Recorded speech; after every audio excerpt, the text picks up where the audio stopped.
Quit being a fucking bitch. Quit being a pussy. Life does not owe you understanding.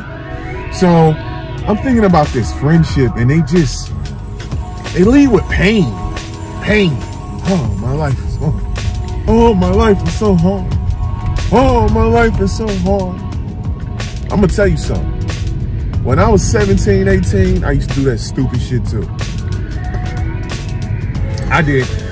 Oh, my life. Oh, I got this going on. Oh, this, and this. And then at a certain point, you realize the world don't owe you understanding. The world is not going to stop because you are overweight.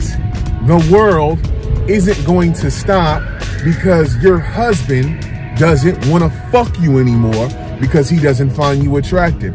The world isn't going to stop because your girlfriend left you last week because you lost your fucking job.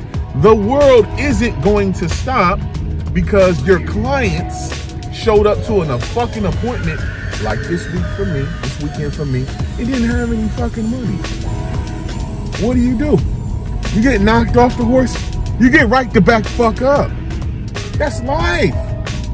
That's life, baby. When life gives you lemonades, you make margaritas. You dig?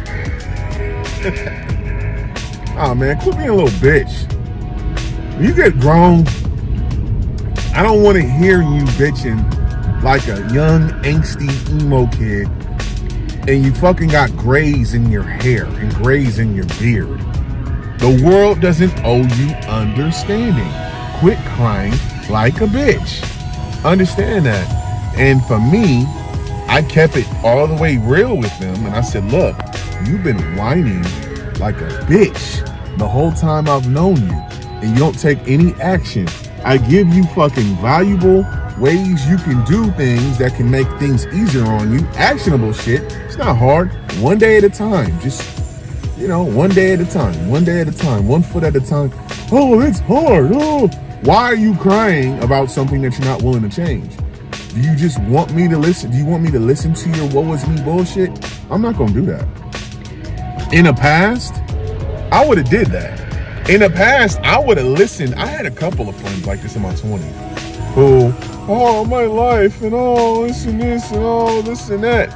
And then they would tell me, and they know I was the strong friend. And at a certain point, I got tired of being the strong friend. I got tired of being a friend that they could come to with their bullshit and give them a motherfucking Tom Coughlin, Phil Jackson, get on your fucking feet speech. I needed that. And then you come back to me 6 months later with the same shit. At a certain point, you get tired of the bullshit. And I did. I got tired of it. And you know what happened? As soon as I cut the woe is me friends off, my life got better. And if you're watching this and you're at a place in your life right now where, and don't get me wrong, like I said, when I was a teenager, I did that shit. Woe is me, my life. You know what I'm saying? I did. 17, I found out my stepfather was a fucking meth head that had basically caused my mother to go bankrupt. Like literally, caused my mother to go bankrupt because he blew through most of her money. My mom had an incredible credit score, and this nigga, I'm talking about incredible, we're talking about 700s, and married this nigga, and we find out, we didn't even know, we find out this nigga's a recovering meth head, like years later, and he totally destroyed my mom's credit. And, you know, I was at a woe was me point. Oh man, this, and this, and all my life, and all, you know what I mean? But at a certain point, you grow to realize, like, bro, you gotta quit bitching and whining. Gotta quit bitching and whining, and keep grinding. Keep grinding, keep hustling. Remember Hustling and Flow? Keep grinding, keep hustling, man. You know, nobody cares, man. Nobody cares. And a lot of women do this shit because the person I'm telling you about is a woman. And all she does is bitch and whine. And at a certain point, I'm like, on a conversation yesterday, I was just like, I gotta distance myself away from you. All you do is bitch and whine about where you are in your life. Just bitch and whine, bitch and whine, bitch and whine, bitch and whine. And I'm like, well, look, you know, because I get it, man. I have days, I have times where I'm stressed out. But then if I'm a vent to somebody, I'm going to come up with some kind of solution. Well, you know what? Yeah, today was a rough day. The last couple of days were rough. But you know what? Tomorrow is a fresh start. It's fucking 6:51 in the morning right now. I just got to the gym. I'm about to go in here and bust my ass. I had a horrible day yesterday. I had a really bad day Saturday. I had a rough beginning of the week. But am I up here? Whoa, it's me. My life is so hard. No, I woke up today. That's a blessing. Number one, I have a new leaf to turn over today. No matter what happened yesterday, you can change that shit today. There's certain things in your life you can change. If you got a situation where you're overweight and you're fat and you're tired of being fat and you just complain, oh, I'm fat, this and this. I understand that, dude. I have been 335 pounds at my heaviest. I understand. That shit is hard. But all you gotta do, you can wake up today, man.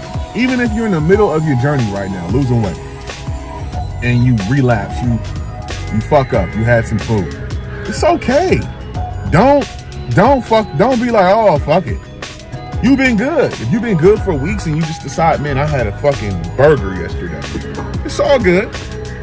Today's a new day. It's 6:52 in the morning now. Get your ass in the gym, eat clean, keep it moving.